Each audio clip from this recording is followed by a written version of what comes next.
Happened. Mic check 1 2 1 2. Testing. Put your hands in the air. Fat Joe is through.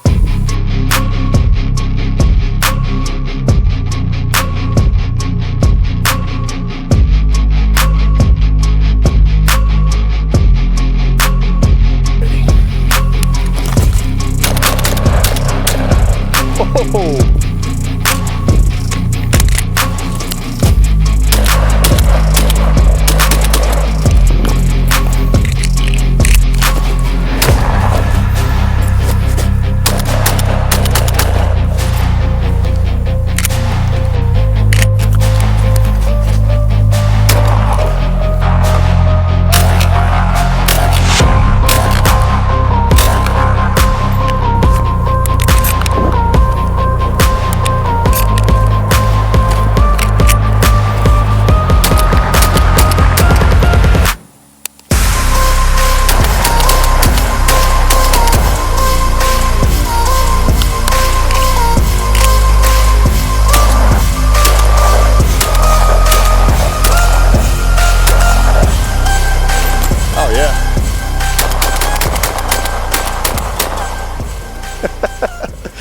Whew, that's hot.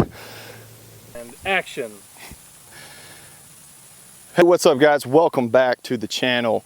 Today is the Benelli M1014, or M4 as everybody usually refers to it as. Today we are going to be reviewing that shotgun. Yes, just like we did with the 1301 Tactical, we are going to be on the range today, putting some rounds through it, seeing what it likes, maybe what it doesn't like, and we have just about the same variety of shells as we did last time, but yes, we have the actual M1014 we got some low brass, we got some of that hot Rio buckshot, the super hot Rio that likes to catch on fire at times, and we have a variety of slugs and buckshot we're going to run through the gun just to see what the shotgun likes. So we're just going to take some shots. I got a fresh target down range, and we're going to start with the same shell I started with last time on the 1301, and that's the Hornady Critical Defense buckshot. Pretty potent stuff. Let's see if we can't. Let's see how bad I can miss. Let you know what I think.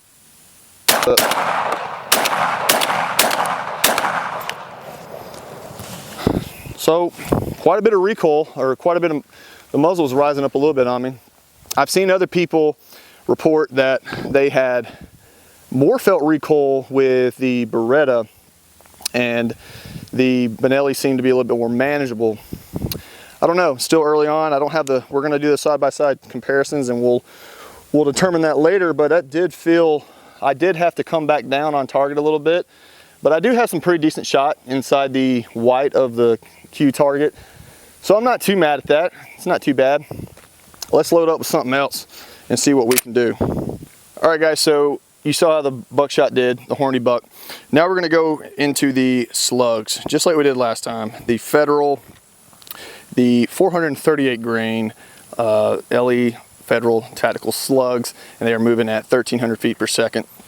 So I'm pretty excited to see how these feel in this gun. In the Beretta, they felt pretty manageable, pretty soft. The recoil in the Hornady Black in the Beretta versus the Benelli, I don't know. It's too close to call, but we're gonna find out soon enough when we do the side-by-side video. But let's go ahead and load a few of these slugs in here and see if I can miss. So now, and remember, loading this thing, the beveling on the 1301, you can see my gloves getting a little snagged right there, is a little bit, well, it's a little bit smoother. They did a better job, I think, on the 1301 with that, how they cut the receiver and in order to feed the gun shells. But again, this gun was made back in 1999, remember, or that's when it was adopted by the United States Marine Corps. So it is a little bit older than some of you probably watching, and of course the 1301. So they saw where, you know, hey, what do we need to improve on our shotgun? Well, let's make it easier to feed shells. They definitely did that on the Beretta, but it's not terrible. It's still very manageable. I'm not gonna say that the 1301 wins just on that. So let's see how these slugs feel. And All right, hopefully I think we got it zero. We're about 25 yards right here, so I'm just gonna aim center mass and see what we got.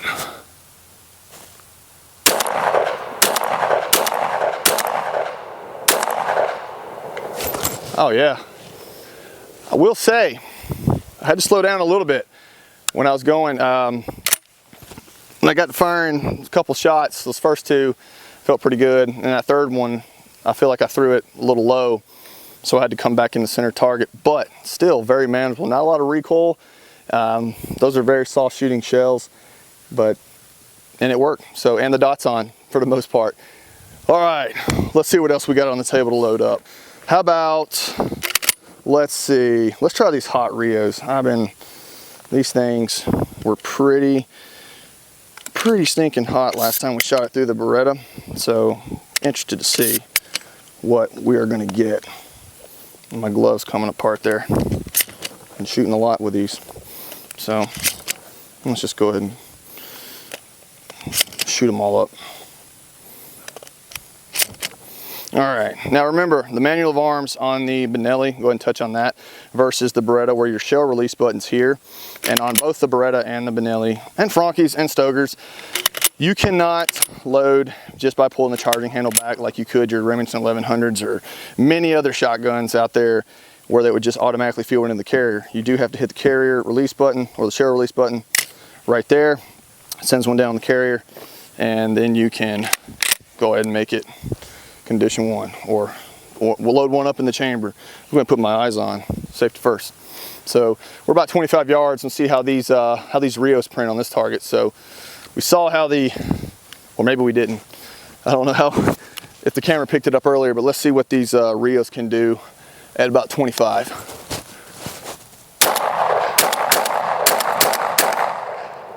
Yeah, those things punch.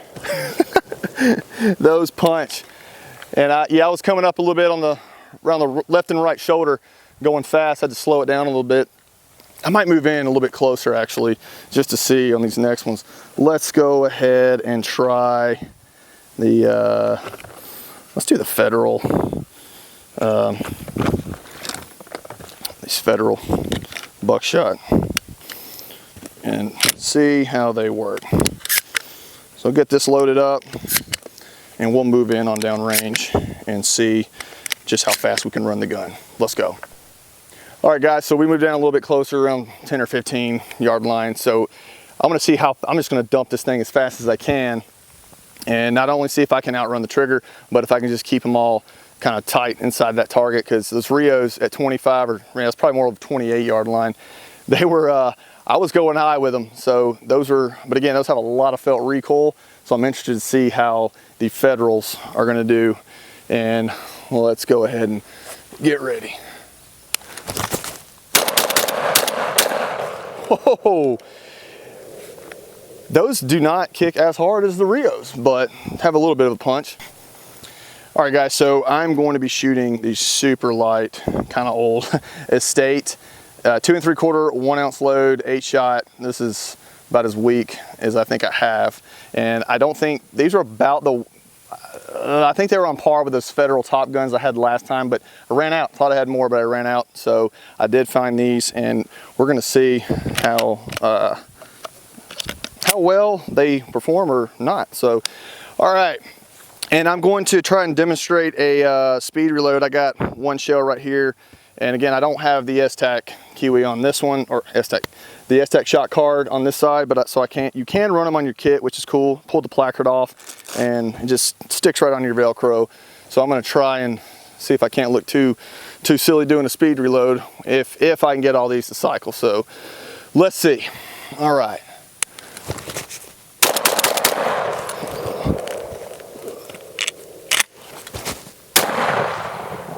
Oh, nice. So that's pretty good.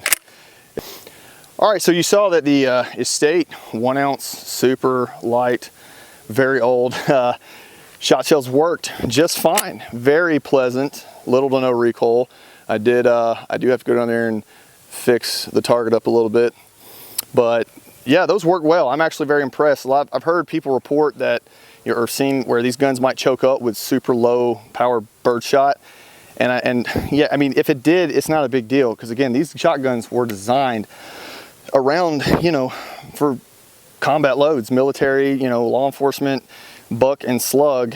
Now, if you want to shoot, you know, less lethal, and especially in law enforcement, beanbag rounds, or, you know, even make tear gas stuff, or rubber buckshot, you can shoot those, but you're going to have to manually cycle each one out, so just like you would in a pump action. So that oftentimes I hear people say, well, pump actions, you know, are way more versatile, reliable. They shoot the low brass stuff really well, but well, these can shoot everything that those can too, but you just have to cycle the gun that way. So but again, very impressed with those low powered birdshot rounds. And in feeding a gun, you know, doing a speed reload, I mean, I hadn't trained with this one as much as I have the Beretta, but it wasn't bad.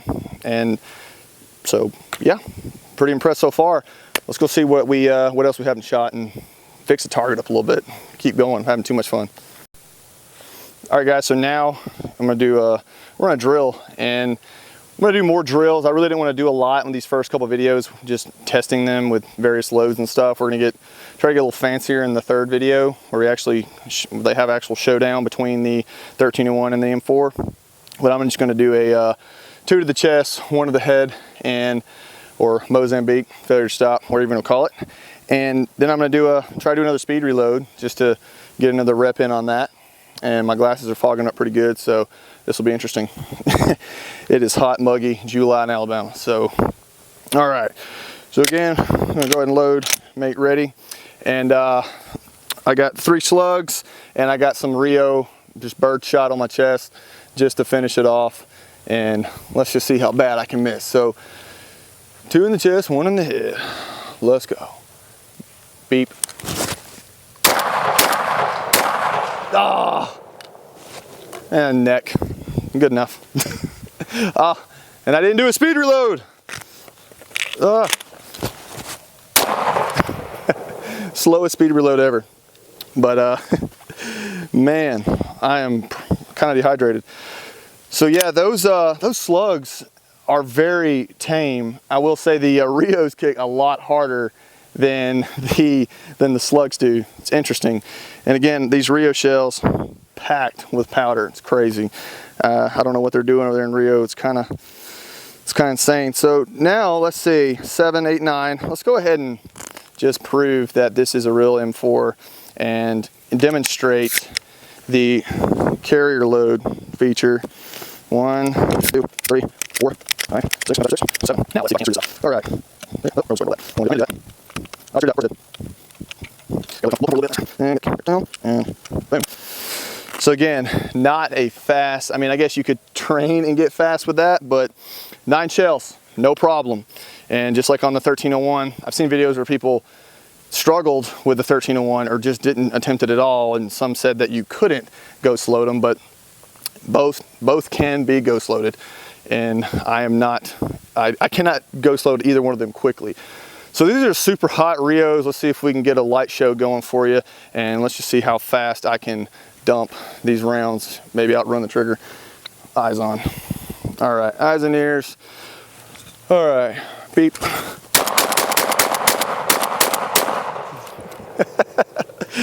Whew, that's hot. Didn't see any fire, but man, that target was flying. Yeah, so those punch pretty good. Now, felt recoil in the shotgun. It's not terrible. I mean, it's not like an SBE3. So when Parker did the video with me, we tested the SBE3 versus the A400, there was a noticeable difference in recoil between the 2 shotguns. Now, it's not that noticeable between the M4 or the 1301. Now, again, I've been watching a lot of other people's content on these shotguns in comparison, and just getting their feedback, collecting their data.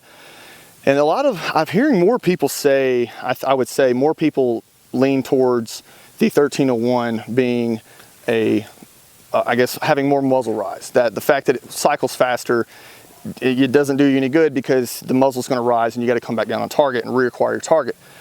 I I don't know. I've put off shooting them side by side just for direct comparison, because I want that video to be as authentic as possible in my guess initial reaction, and giving you guys my most honest, unbiased opinion. Because again, I do usually lean towards Berettas, and I mean, but the Benelli M4, I've kind of thought that it has had the edge over the 1301, even though it is dated. The controls aren't as enlarged, but I just think the reliability of this shotgun and the testing that it went through to be the Marine Corps' shotgun, and I talked about that on the initial review video a few years ago, where it went 25,000 rounds without having to replace any internal parts, very little or no cleaning at all. This gun did not fail one time. 25,000 shells. That's crazy. And it saw a lot of action overseas from, 99 and, until about 2020. So yeah, this shotgun's been around the world, law enforcement, military, and it has done an incredible job and has been the gold standard of shotguns. So I very much like shooting it. Of course, I would love some bigger controls, but it's not terrible. And you can always add without, and that is one criticism, is you got to spend a whole lot more money to make this gun complete when buying, out of the box. So, but I had to do that with a 1301 to get it to where I wanted it. So there was still money I had to spend, but I guess the big question is best bang for your buck type of thing. And I know we're comparing two Italian shotguns. I'm not comparing a Italian to a Turkish knockoff. So they're both very high quality guns, and they both would be an excellent option. Either way, I would be very confident with either one of these shotguns. But I guess we're gonna find out in the third and final video. And if I can convince some old friends to come back and help me, that's gonna be a great video. So I can't make any promises on time on that, so just trying to work out the logistics, and I want to do it right so you guys get the best content and the best data possible. So, all right guys, thanks for sticking with me. If you made it this far, please like, subscribe, comment, say mean or nice things about me or the shotguns. Which one do you like, prefer? Have you had any issues? Or just let me know. Give me feedback. I really do like to go through the comments and see both positive and silly comments. They're all fun. And again, guys, thank you so much for sticking with us. And I hope the content, I feel like we're working harder to make it better. I hope hope that's transitioning on screen for you. So, all right, well, as always, thanks for watching. We'll see you next time.